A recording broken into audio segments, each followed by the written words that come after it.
Muy buenas tardes. Vamos a comenzar nuestra sesión del día de hoy. Y bueno, el tema que estaremos abordando tiene que ver precisamente con lo que es el derecho objetivo y el derecho subjetivo.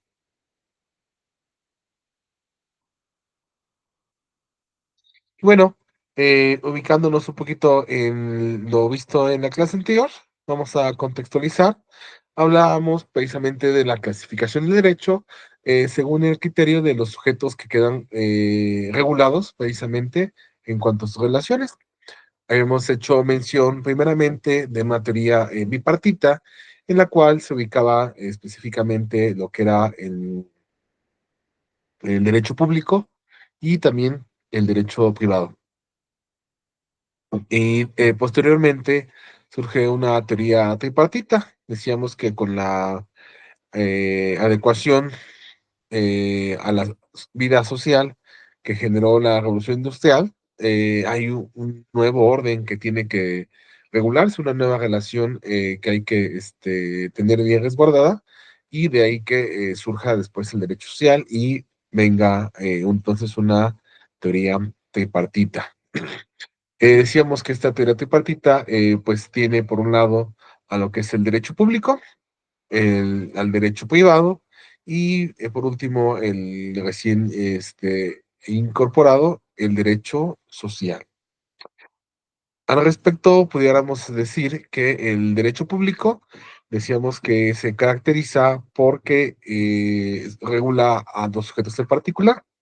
Por un lado, al Estado como un sujeto soberano, un sujeto que tiene poderío, un sujeto al cual se le ha dotado de facultades, atribuciones para realizar sus encomiendas, pero también tiene limitantes y prohibiciones, precisamente pues para no sobrepasar eh, sus tareas fundamentales, que es pues la de preservar, de dar orden, control, paz, armonía y bienestar a la sociedad.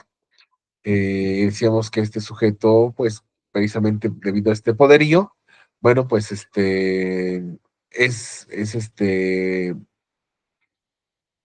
gráficamente como si fuera más poderoso, más musculoso, lo ponemos en la imagen, que el otro sujeto con el que está relacionado, que es el gobernado, los ciudadanos, que pues tienen que eh, están subordinados precisamente a este poderío del Estado, tienen o están disminuidos en capacidad precisamente en relación con el Estado, pero decíamos que esto obedecía primordialmente para que precisamente el Estado mantuviera ese orden, esa paz social, ¿no?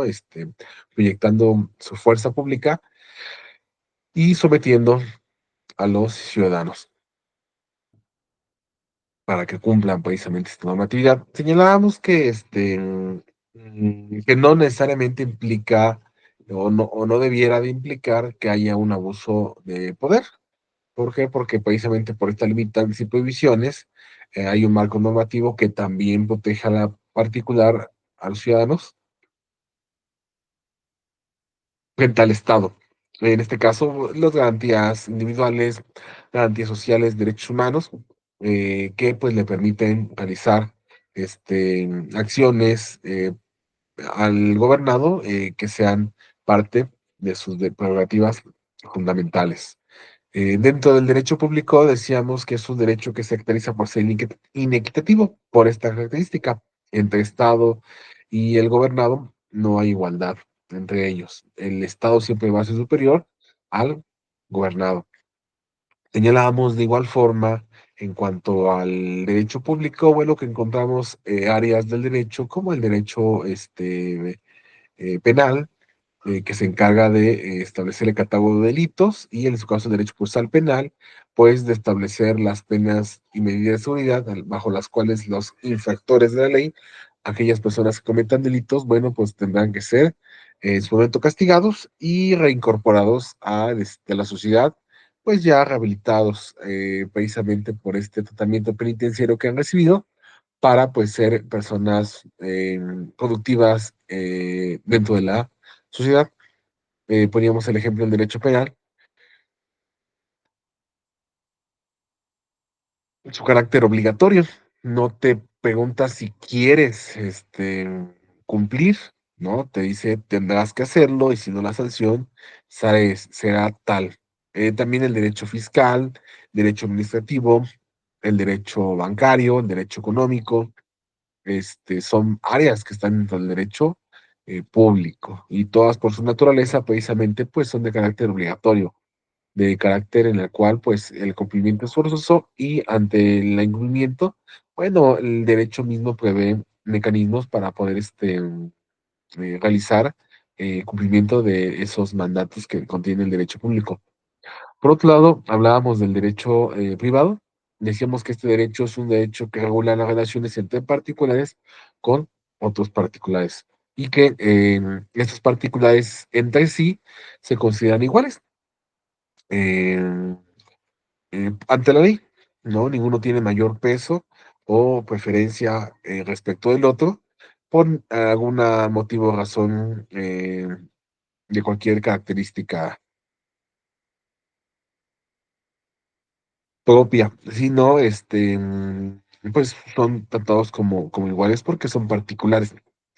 Decíamos que dentro de esta área del derecho privado, pues, vamos a encontrar a lo que sería el derecho, civil, sus ramas o ramificaciones como el derecho sucesorio, el derecho de familia y al derecho mercantil, en el cual encontramos también como ramificaciones, pues al derecho societario, al derecho cambiario, entre otros, ¿no? Y vemos que aquí las relaciones se pueden ciertamente adecuar a la voluntad precisamente de los particulares. Mientras no violenten lo que la ley establece, bueno, pues les da libertad de establecer sus relaciones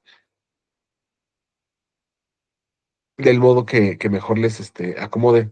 Y por último, derecho social. Decíamos que el derecho social es un derecho, de reciente incorporación, que surge precisamente por la necesidad de regular a 2 sectores sociales. Por un lado, un sector, prepotente, ¿verdad? Que tiene características, originarias de poderío, de supremacía, de ventajas, y que se está relacionando con un sector con las, características contrarias, débil, vulnerable, este, hasta cierto punto, abandonado, y que este tipo de relaciones, pues, puede llevar a una relación,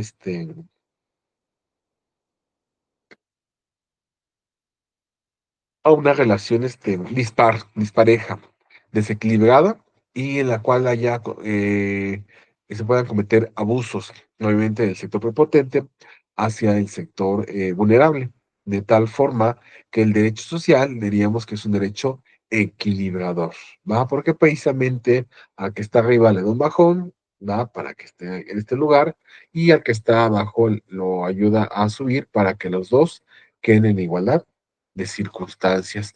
Y bueno, dentro del derecho social decíamos que se encuentra relacionado el derecho laboral, el derecho, migratorio, el derecho, indígena, el derecho agrario, el derecho de la seguridad social, entre algunas otras, áreas del derecho, ¿va? Entonces, hasta aquí esta primera parte de la sesión, nuestro repaso de la clase, previa. Vamos a, continuar ahora con lo que es el tema de la sesión, derecho objetivo y derecho subjetivo.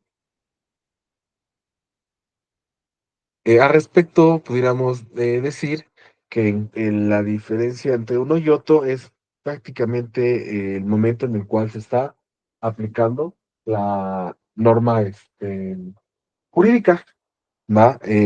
Yo me gusta siempre representarlo, que cuando hablamos de derecho objetivo, derecho subjetivo, estamos hablando de el derecho en diferentes momentos, ¿va? Yo espero que así nos quede claro a continuación.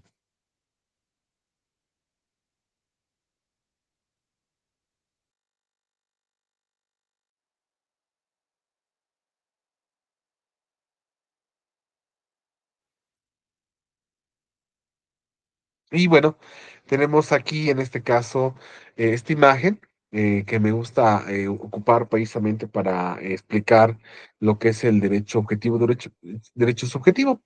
Va. En este caso pongo una imagen de una moneda en su lado anverso y su lado reverso, ¿va? O en el caso de nuestras monedas, pues con el valor nominal de un lado y con el escudo nacional del otro, ¿va? Estamos hablando de un mismo derecho, pero desde diferentes facetas, desde diferentes perspectivas, ¿va? Una en el cual pues, está contenido en la norma y dicta derechos y obligaciones para las personas que pueden bueno, que establece que tienen o pueden gozar. Y del otro lado de la moneda, hablaríamos de las facultades, atribución que tiene el individuo para poder ejercitar precisamente los derechos que la misma ley contiene. ¿Va? Entonces, eh, uno es consecuencia del otro. ¿Va? Y el otro es necesario para que pueda hacer valerse o tener vida el derecho contenido en las normas jurídicas. ¿Va? Entonces, repito, de primera a mano, la primera intención, bueno, pues el derecho objetivo y subjetivo, diríamos que está hablando del derecho en diferentes momentos ante la vida de las personas.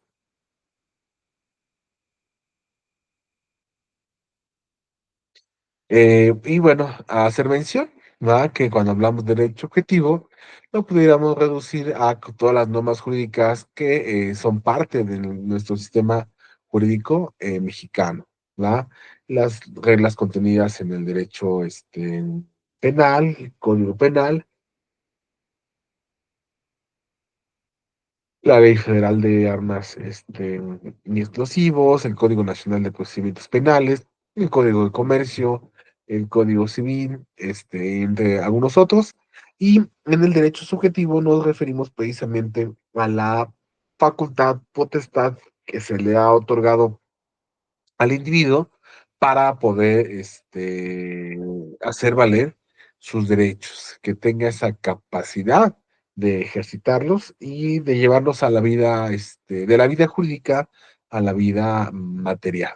¿Va? Por eso un poquito la imagen derecho objetivo nos habla de la norma y pues nos hablaría, en este caso, del papel de la ley, los documentos donde está inserta la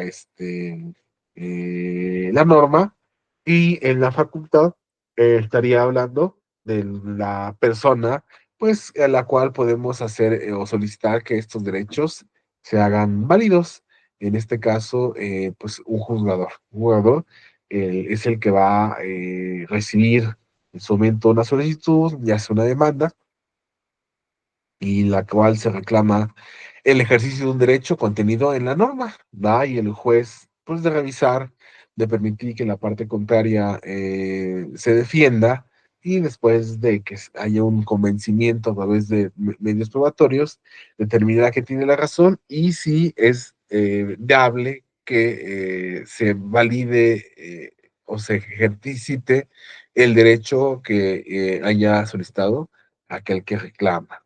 ¿Va? Entonces, por ahí tenemos esta característica, aunque no solamente, o no quiero establecer la idea de que solamente si demando, hago valer mis derechos, ¿va? Hay derechos que no requieren ese procedimiento para hacerlos vida, sino que pues tienen éxitos mucho más sencillos, o en algunos casos el simple hecho de rápidamente realizarlos, materializarlos, basta. Por ejemplo, el derecho a la libertad de expresión, pues ese no es un derecho que tenemos que agotar un permiso o agotar una instancia previa para que me permitan expresarme.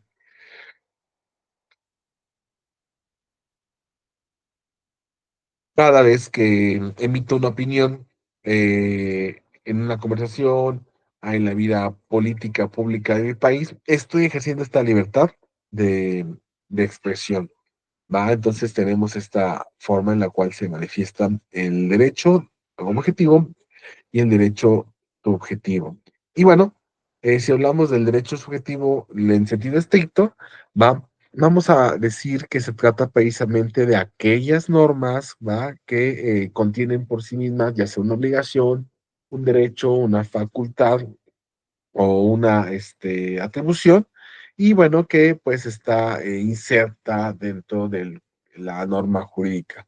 Va a decir, cada artículo de la ley en el cual estamos nosotros trabajando o fundamentando, bueno, pues estamos diciendo que ahí se encuentra precisamente el, el derecho objetivo.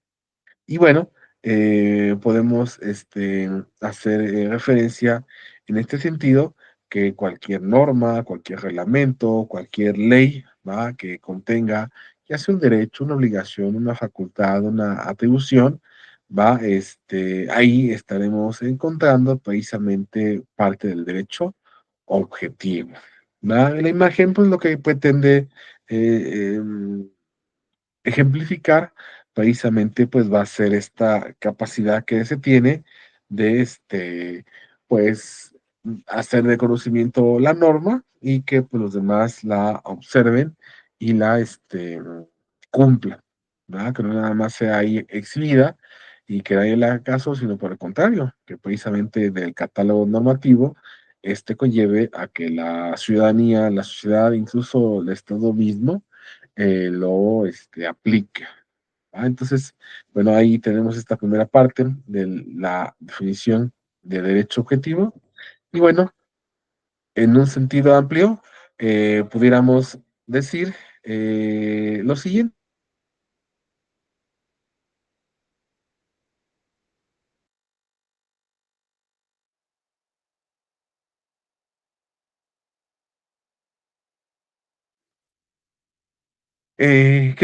Precisamente esta posibilidad de que en todas las leyes, códigos, reglamentos, normas generales, ahí están contenidos derechos y obligaciones que como personas gozamos. A mí me gusta colocar este ejemplo, ¿va? Ahorita lo voy a complementar cuando hablemos del derecho subjetivo, pero bueno, por ejemplo, el Código Civil nos hace mención que toda persona puede contraer matrimonio, ¿va?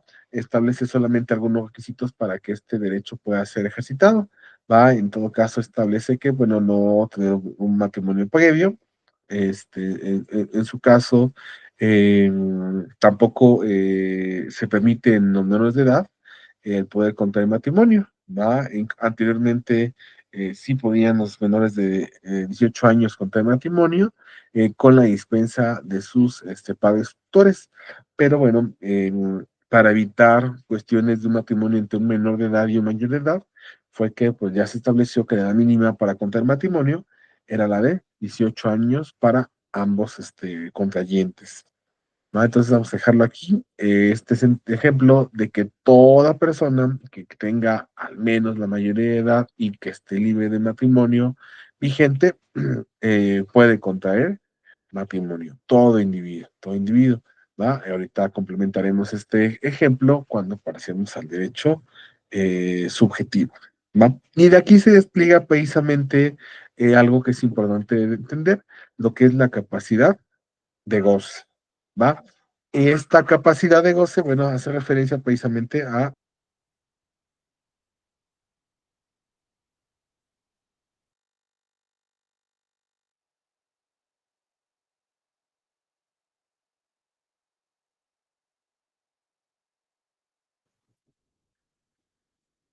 fíjense, precisamente lo que es la capacidad de goce hace referencia a esta aptitud que tiene toda persona de ser considerada sujeto de derecho, ¿va? Y que conlleve precisamente que se pueda hacer valer sus derechos y de ser sujeto de cumplir obligaciones, ¿va?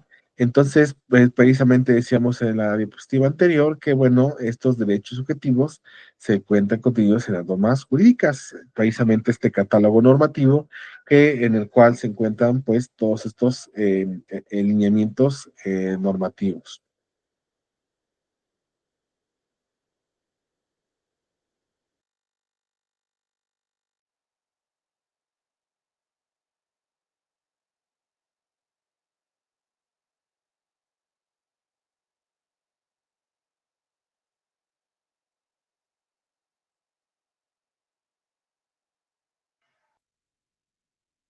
Y bueno, para tal efecto, bueno, precisamente hay que hacer mención que esta capacidad de goce se adquiere, bueno, pues desde el nacimiento mismo y tiene toda permanencia durante nuestra existencia en vida, ¿va? Hay que hacer mención que, bueno, algunas legislaciones prevén que la persona no nacida, ¿va? Que se encuentra en estado gestacional, pues también tiene algunos derechos que le protegen. Por ejemplo, el que está en estado gestacional, aquel producto que todavía no ha nacido, bueno, alguien le puede dejar un bien en un derecho a través de un testamento. ¿Va? Y entonces, a través precisamente de esa situación, si es que nace, bueno, pues podrá ser considerado para ser sucesor en ese testamento, ¿va? O, por ejemplo, la previsión que al menos en nuestro país existe para el aborto, ¿va? Se permite la libertad de aborto, lo decíamos en clases previas, si se realiza antes de la semana 12 de gestación. Pero una vez estando en la semana 12, bueno, llega la protección precisamente al derecho a la vida del feto, en este caso del producto que se encuentra todavía dentro del vientre materno y ya no es dable el poder, el poder realizar el procedimiento para interrumpir el embarazo. ¿Va? Entonces ahí ya queda protegido, por eso les decía, en ciertas circunstancias, el no nacido ya tiene algunos derechos que goza. Y bueno, en su caso, hasta la muerte misma, ¿va? Algunos derechos sobrepasan este momento, el de la muerte. Por ejemplo, el derecho de autor, ¿va? Que es un derecho en el cual aquella persona que tenga una creación literaria, artística, bueno, pues mantiene el derecho a poder usar y explotar solamente ella esa obra intelectual, pero una vez que fallece esa persona, obviamente esa persona ya no lo está eh, explotando, pero sus familiares pueden explotar esta propiedad intelectual que sigue estando protegida para que no haya o no sea de dominio público, sino que solamente pueda ser de dominio particular. Vamos a compartir un video que nos va a ayudar un poquito a entender este elemento.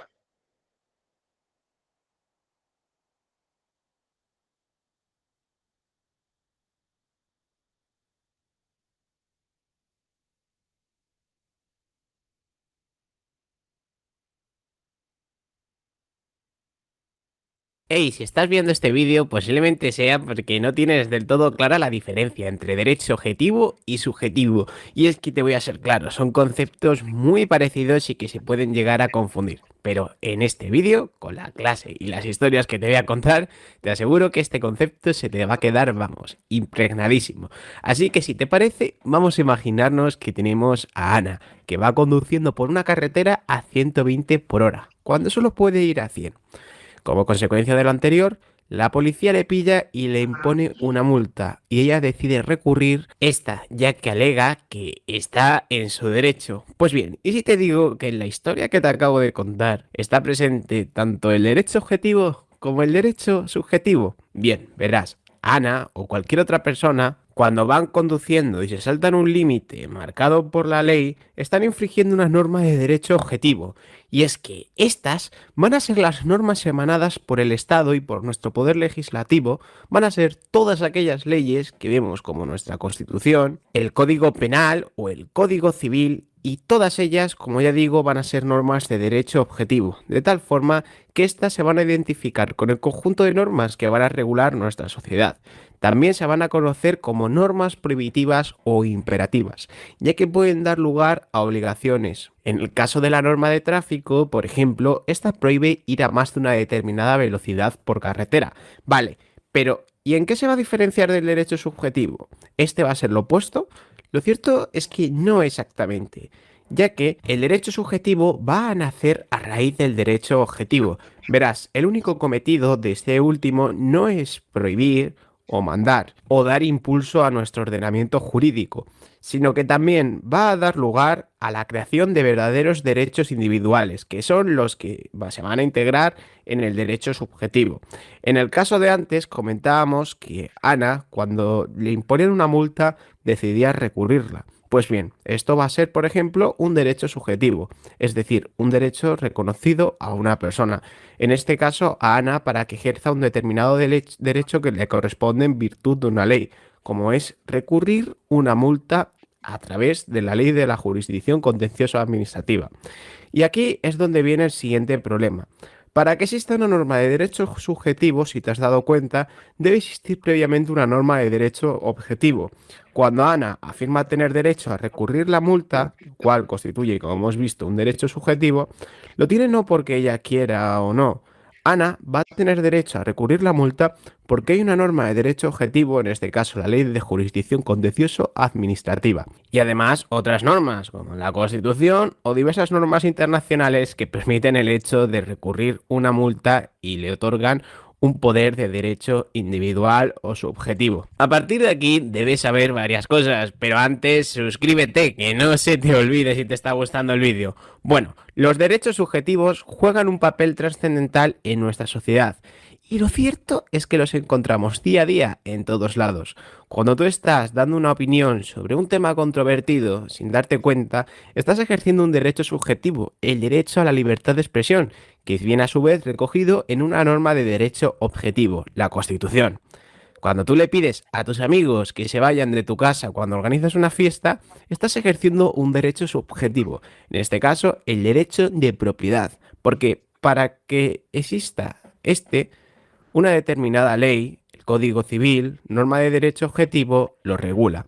De la misma forma, cuando Juanma no paga la hipoteca y el banco la ejecuta para echarle de la casa, en este caso, la persona jurídica, el banco, está ejerciendo un derecho subjetivo. ¿Por qué? Porque existe una determinada norma objetiva, en este caso el Código Civil y la ley hipotecaria, que le otorgan este derecho a ejecutar la hipoteca. Bueno, de manera muy breve y simple, vamos a hacer un resumen de todo lo que hemos visto. El derecho objetivo se corresponde al conjunto de normas que rige una sociedad y suele tener carácter coercitivo. Un ejemplo de norma objetiva, de norma de derecho objetivo, sería el Código Penal o el Código Civil. Por el contrario, el derecho subjetivo son los derechos individuales y que son ejercitables por terceros que las normas de derecho objetivo otorgan.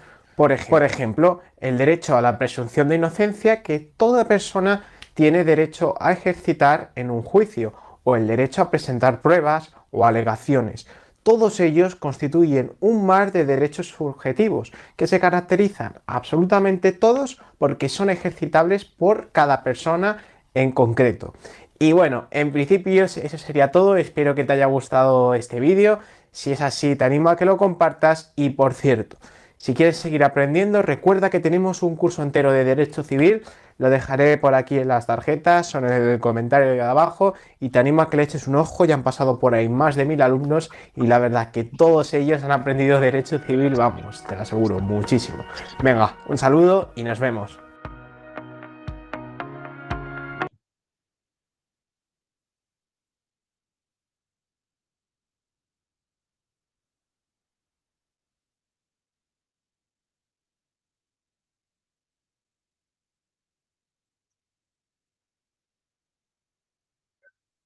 Muy bien. Regresamos a la diapositiva y bueno, precisamente pues ya nos adelantaba un poquito de lo que encontraremos en el derecho subjetivo. Vámonos precisamente a este. Bueno, aquí vamos a hablar del derecho subjetivo pues de la facultad, de la atribución que tenemos precisamente todas las personas para que podamos hacer valer, para llevar a la vida material, precisamente lo que son las normas o leyes, ¿va? Precisamente el derecho subjetivo nos permite hacer, si es lícito, ¿va? Y de reclamar, en su caso, ante la instancia o autoridad correspondiente, precisamente lo que la misma norma contiene.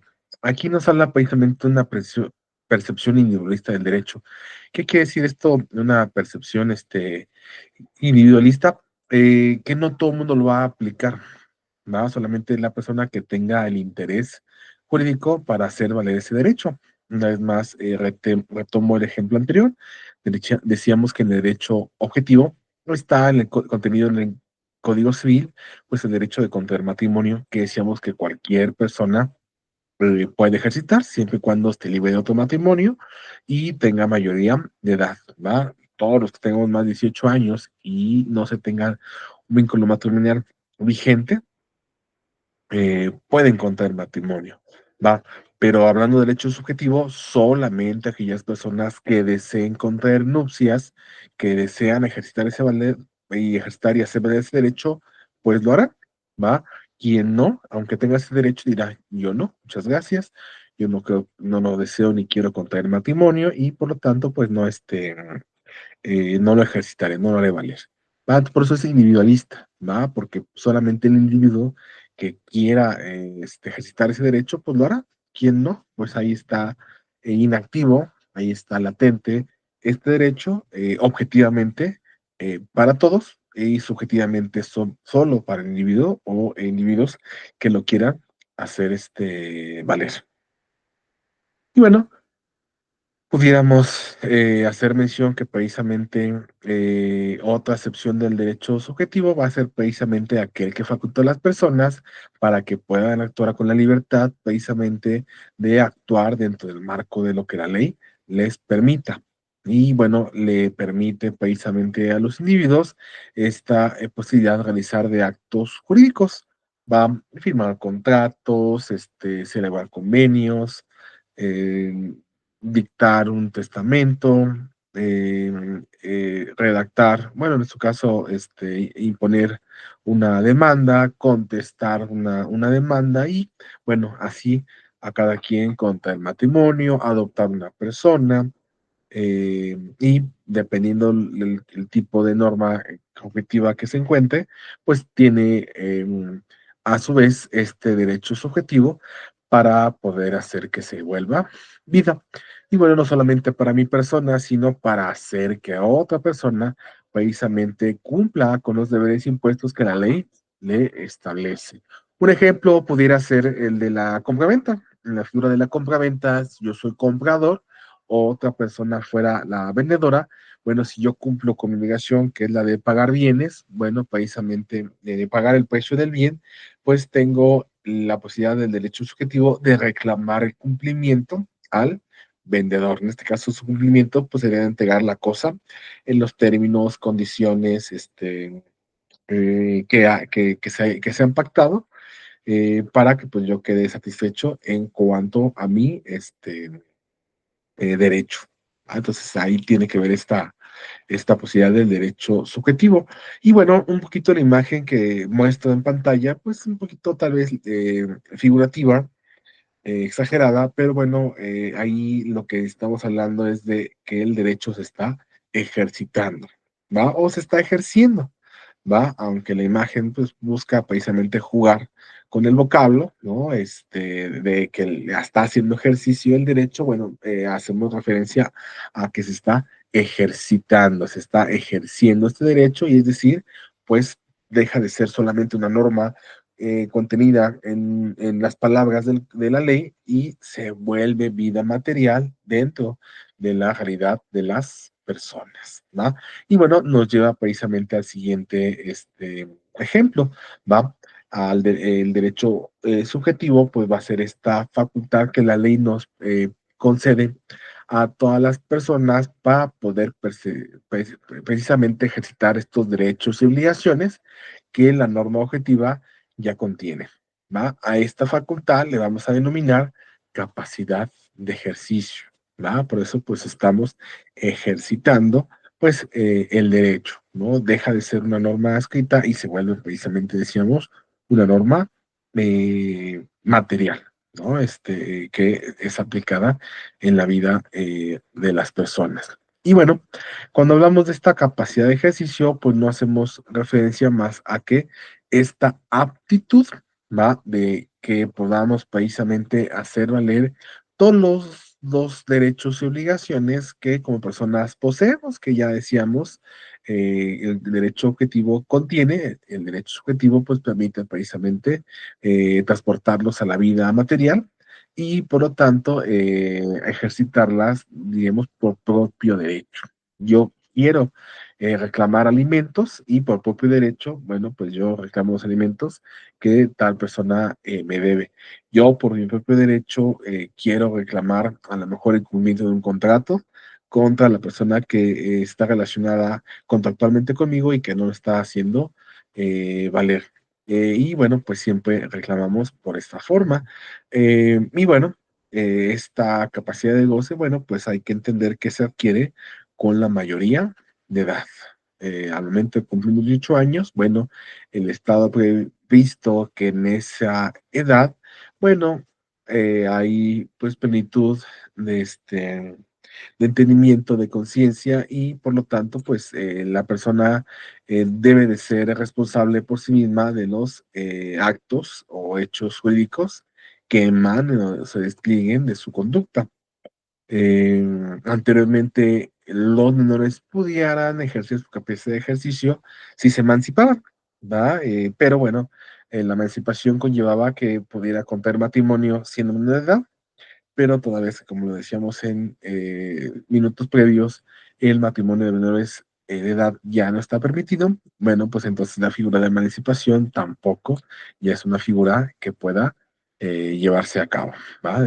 Tenemos más de 10 años, 2010 aproximadamente, que cambiaron los códigos civiles, tanto federal como de las entidades federativas, y bueno, pues ya no se prescribe la dispensa para contraer matrimonio previo a los mayoría de edad. ¿Va? Entonces, pues ahora solamente mayores de edad pueden contraer matrimonio y reitero, la figura de emancipación, bueno, pues ya no es una figura que al menos por esa medida pueda activarse. ¿Va?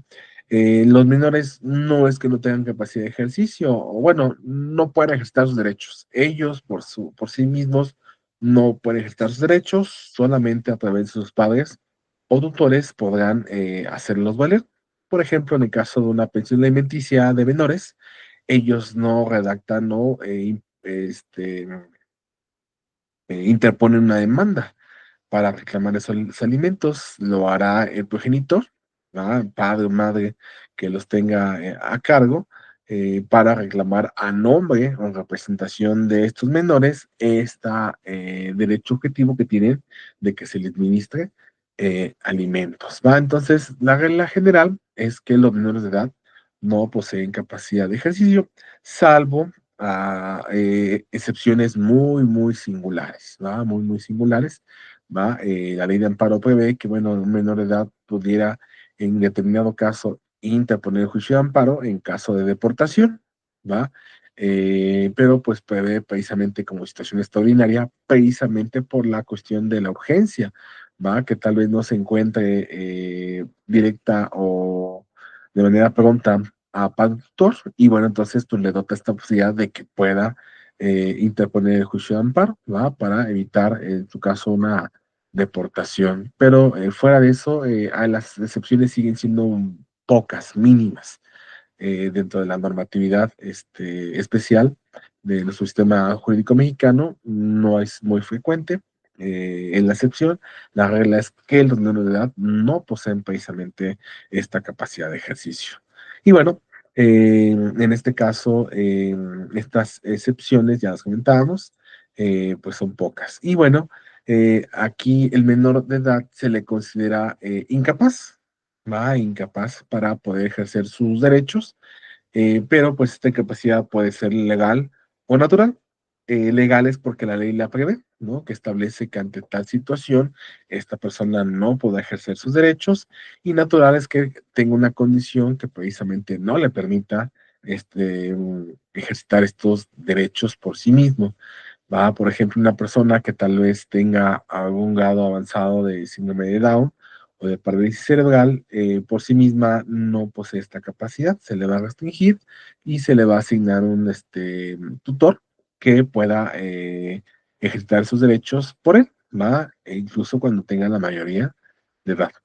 Eh, y legalmente, bueno, pues aquellas personas que la ley prevé que no pueden ya tener esa capacidad de ejercicio. Puede ser el caso de un adulto mayor que pues esté ante la situación de una eh, demencia senil, alguna enfermedad neurodegenerativa, como puede ser el Parkinson, el Alzheimer, donde pues ya la persona en un estado muy avanzado de las enfermedades mencionadas anteriormente, pues pierde incluso hasta el sentido de dónde se ubica, de quién es, de con quién se relaciona. Y bueno, pues ahí la ley prevé que hay que restringirles esa capacidad de ejercicio toda vez que pues pudiera existir alguien que abusando precisamente de esta condición, pues les eh, haga realizar actos jurídicos con consecuencias negativas para ellos. Por ejemplo, alguien que quiera abusar de una persona que tiene Alzheimer, pues para que le firme algún documento con una obligación o en la que le transmita la totalidad de sus bienes, ¿va? Entonces, pues, deja la firma o pone la huella digital, ¿va? Le redactan el documento previamente y bueno, pues pareciera que la persona lo quiso hacer por su voluntad, pero pues estuvieron abusando de esta condición para que pues expidiera un acto que no es voluntario, pues sino que es precisamente producido, ¿no? Con esa intención. Un ejemplo que me gusta a mí ocupar, bueno, no es que me guste, sino que siento que es en su caso, eh, que la mayoría de nosotros podemos ubicar, es, por ejemplo, una persona mayor de edad que tenga plenitud de sus facultades, atribuciones, de su capacidad de ejercicio y que sufra a lo mejor un estado que lo lleva a un coma vegetativo, ¿va? Y en el que posiblemente no tenga un retorno. ¿Va? Fue el caso del cantante, compositor argentino, Gustavo Cerati, el cual pues tuvo un accidente cerebrovascular y el cual lo llevó a una situación de estado vegetativo, de coma, del cual no había forma de regresarlo. Y bueno, él tenía todavía derechos y obligaciones por cumplir, ¿va? El derecho objetivo le seguía aplicando porque seguía siendo una persona, pero él ya no tenía la capacidad de ejercitar precisamente sus derechos o cumplir con las obligaciones que tenía previamente firmadas. ¿Va? Entonces, por ejemplo, ¿qué derechos tenía? Bueno, pues derechos a recibir regalías de las reproducciones de sus composiciones musicales. Pero ¿qué obligaciones tenía? Bueno, pues si recuerdan el caso de Gustavo Cerati, se encontraba precisamente a mitad de una gira artística del regreso del grupo Soda Stereo, ¿va? Y seguramente ya tenía firmados pues contratos, presentaciones en diferentes lugares del mundo y que pues por esta situación no pudo cumplir, ¿va? No, él tenía capacidad de responder por esas obligaciones. Bueno, pues en su caso, la ley prevé que si la persona en esta situación está casada, bueno, su cónyuge pasará a ser su tutor. En caso de que no, bueno, pues podrán ser sus hermanos o sus padres si es que todavía están en capacidad de poder hacer esta tutoría. Y si no, bueno, pues se buscará a la persona mayor de edad, sus hijos, si fuere en su caso, que lo representen como tutores, ¿va? Entonces ahí vemos esta situación de que puede haber menores de edad que excepcionalmente pueden ejercitar sus derechos bajo ciertas circunstancias y requisitos, y también mayores de edad a los cuales se les restringe natural o legalmente la posibilidad de ejercitar estos derechos, ¿va? Muy bien, bueno, precisamente aquí les mostraba el video en el cual eh, podemos revisar la norma de derecho objetivo y derecho subjetivo, ¿va? Que pues no vamos a repetir en este momento. Bueno, vámonos a la actividad para esta semana. El entregable va a ser un cuadro sinóptico en el cual, a través de lo que vimos en esta clase, en la siguiente sesión, también que estaremos abordando el tema de hechos jurídicos y acto jurídico, realices un cuadro sinóptico. ¿Va? Este cuadro sinóptico lo puedes realizar en la plataforma o paquetería digital que sea de tu preferencia. puedes ocupar Canva, puedes ocupar PowerPoint, puedes ocupar Lucidchart, puedes ocupar la herramienta o paquetería digital que tú prefieras, que tú sepas trabajar, o lo puedes hacer directamente a mano alzada, ¿va? Es decir, pues a mano, ¿va? En una hoja, ya sea libreta o en una hoja blanca, a tu gusto, la que tú prefieras. Solamente que si es a mano alzada, pues lo único que te solicitaría es que el cuadro sinóptico, bueno, se visualice que fue realizado con este tiempo, ¿va? Que no fue realizado al aventón, que ahí está todo eh, sin mucha proporción, con la letra muy fea, sin la debida intencionalidad, pues para sintetizar el contenido que quieres tú exponer, ¿va? Entonces, pues si lo vas a hacer a mano, pues procuras darte el tiempo necesario para que pues quede bien delineado las llaves de cuadro sinóptico, que pues queden bien determinadas los subtemas que estás mencionando y pues en el desarrollo de esos mismos también se perciba que es realizado de buena forma, ¿va? Y bueno, para tal caso puedes ocupar eh, a tu consideración eh, el tema de derecho objetivo y derecho subjetivo y el tema de hechos jurídicos y actos jurídicos, ¿va? Recuerda que tu entrega deberá contener una portada con tus datos esenciales, tu nombre completo, ¿va? La matrícula, tu carrera en la que estás inscrito y la asignatura en la cual estás entregando precisamente esta actividad. ¿Va? Importante, por favor, estos datos para que yo cuando te retroalimente también en mi bitácora pueda precisamente guardar esta información. Bueno, por favor, inclúyeme un índice y bueno, en este caso una introducción de máximo un cuarto de cuartilla en la que me expliques de manera breve qué es lo que vas a entregar como tarea.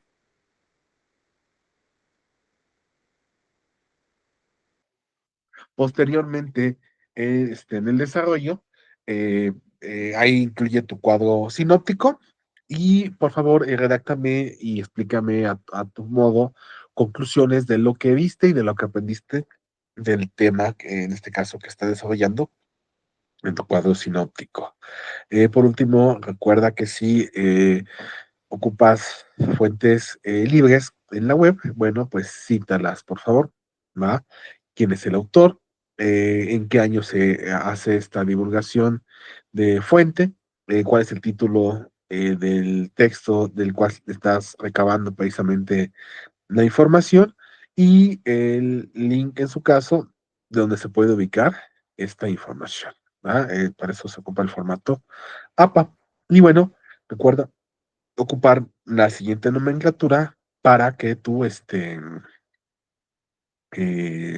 tarea sea identificable y a su vez también pueda yo guardar tu calificación en mi bitácora de mejor forma. ¿Va? La nomenclatura es carrera, asignatura, nombre completo empezando por allí, apellidos, el número de actividad y en PDF. ¿Va? Ahí te ponemos, por ejemplo, el ejemplo podría ser contabilidad, fundamentos de derecho, Muñoz Pan Martín, actividad 3, punto PDF. ¿Va? O el derecho, introducción al derecho, Muñoz Pan Martín, actividad 3, punto PDF. ¿Va? Recuerda que esta nomenclatura precisamente nos va a pues brindar la posibilidad de que podamos ubicar tu calificación de mejor forma. ¿Va? Bueno, hasta aquí el tema del día de hoy.